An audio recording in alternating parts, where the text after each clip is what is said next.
Hey, what's up everybody? It's Rex here with Carpentry Plus, and we are continuing on in our series documenting the processes that go into fabricating a large built-in.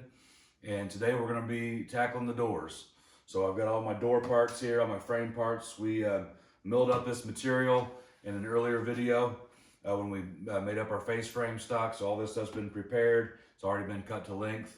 So today we're going to get into cutting the grooves, cutting the joinery, and talking about that, talking about some of the tool setups and information like that. So, all right, here's a shot of that bit. So that's the part that'll cut your tongues.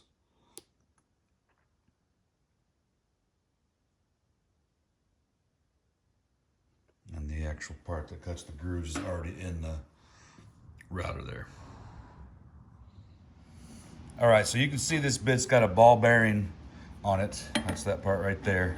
So we've got that lined up flush with our fence. Okay, and then so for the math, you're looking at this particular bit is 7/16 from the tip of the cutter there to that ball bearing. So you'll need to know that for your for calculating your rails. You know, you take your overall width, subtract your stiles, and then add that 7/16 back on there. 7/16 times 2 for each end. Another piece of information I wanted to share is how we come up with the depth of the cut. So on most rail and style doors, shaker style doors, that front profile is deeper than the back profile from the panel to the face of the door frame. And what I use is a piece of my 1/4 inch plywood here. That's really only about 7/32, but I'll use that to slide in there to the bottom of the tooth of that bit. The reason I do that is for drawer fronts.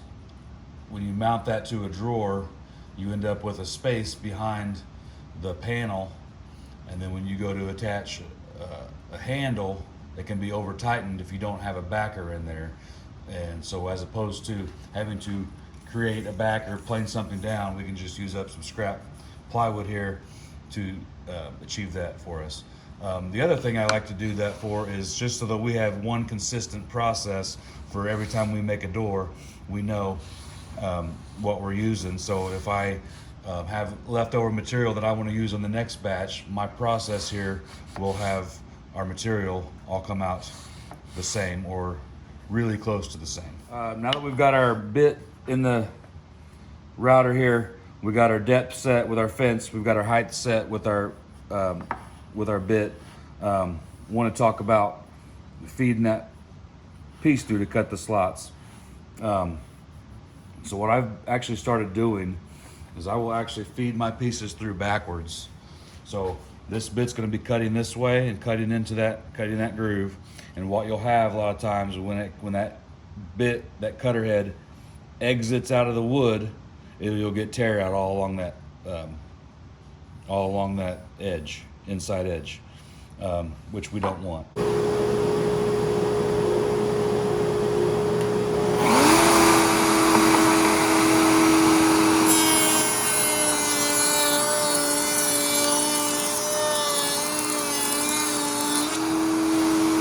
Okay, so that piece really isn't too bad, but you can see, I don't know if you can see it or not, but in real, here in person you can see it. There are some splintering and some tear out here along that inside edge that we want to try to avoid. One thing I did before I adopted this process is I would run my first pass through maybe 1/8 of an inch deep, and then I would have to run through a second pass to get the full depth. Really don't like having to do processes twice. So what I figured out is if I actually feed this piece through backwards, as that bit comes around, it's not taking out as big a chunk of material, and it cuts a nice clean groove. Now, that's a little bit unorthodox, and you got to get prepared to do that. So we'll set up feather boards and to help us handle and control our material.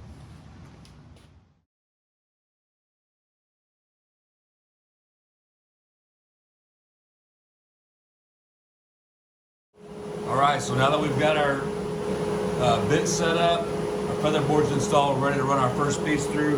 I've actually got a couple pieces of extra material from our door frame milling that I'll use as test pieces, and it also gives me some extra stock in case we make a mistake throughout this process or have some tear out or something that we need to deal with. So we'll go ahead and cut this first test piece.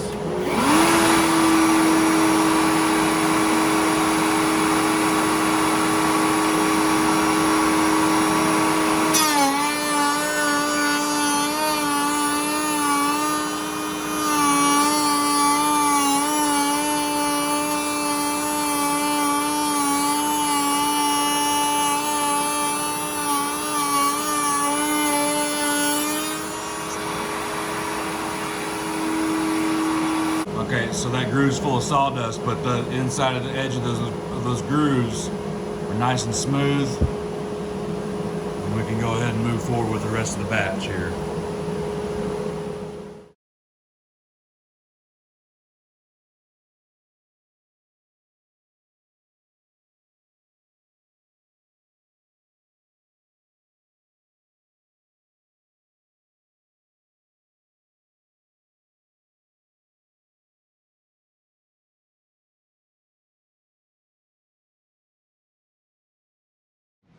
All right, here's a quick look at all those door parts with their grooves cut. Get in here nice and close. You can see those grooves are nice and smooth. No splintering, no tear out.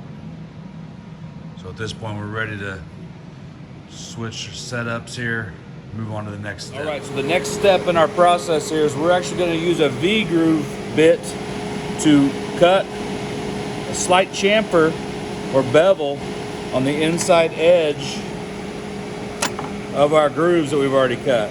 What this will do is give us a nice little shadow line where the panel slides in here, and will help with paint bridging, and just all together just clean up this edge that much more. You might ask why worry about the splintering if we're going to do this. Well, because a lot of times the splintering and the tear out can be bigger than what we're cutting here. We're just doing about a 1/16 of an inch bevel with a V-groove bit to cut that little detail in the panel there.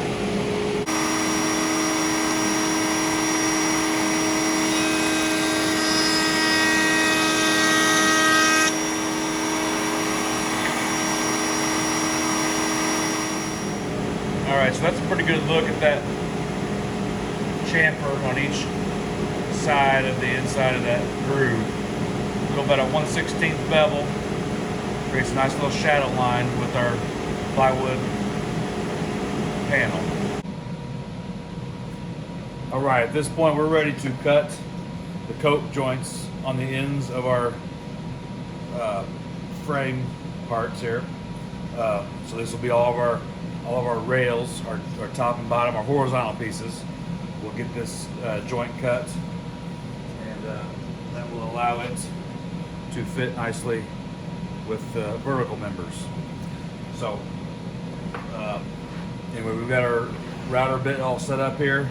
So this is the tongue cutter of the tongue and groove bit. We've got it all set up with our height all figured out. You can see here we're using a coping sled. I highly recommend the use of a coping sled. This one's from Rockler. I don't really care what brand. I don't have any experience with any others, but this one is works well. I feel like not only does it save your hands from cramping up and getting tired, I've noticed that my cope joints are a lot tighter after using this, because I feel like it just secures the piece as it runs through there. Whereas when you're holding it by hand, you get more, I think, just more vibration. And so yeah, I recommend a coping sled for sure. So with that, we'll go ahead and just get started here. And as before with the cutting the grooves, we're actually going to cut these joints backwards from what you might normally think is the correct direction. So I'm actually going to pull over here and then brace myself and then slowly feed into that bit from the opposite direction. And we're doing that for the same reason, for tear out. So even though this sled's got a backer block on it, it still seems like we get a little tear out when we're cutting through the normal direction. So when we cut through backwards, we seem to get less tear out.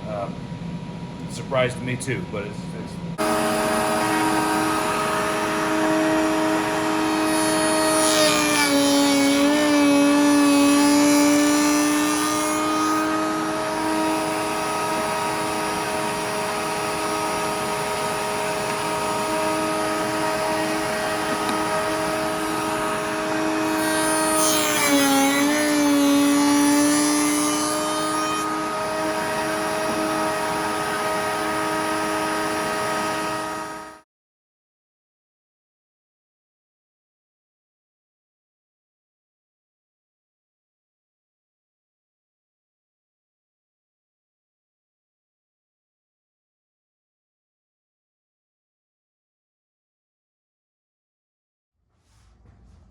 All right, that wraps up all the cutting, all the joinery for this set of cabinet doors and drawer fronts. So we've got all of our frame pieces, we've got all of our panels cut up over here. And so our next step will be assembly. I think I'm gonna cut that into a separate video. So that'll wrap up this video. Again, thank you for watching. Be sure to subscribe and stay tuned for more in this series of fabricating a custom built-in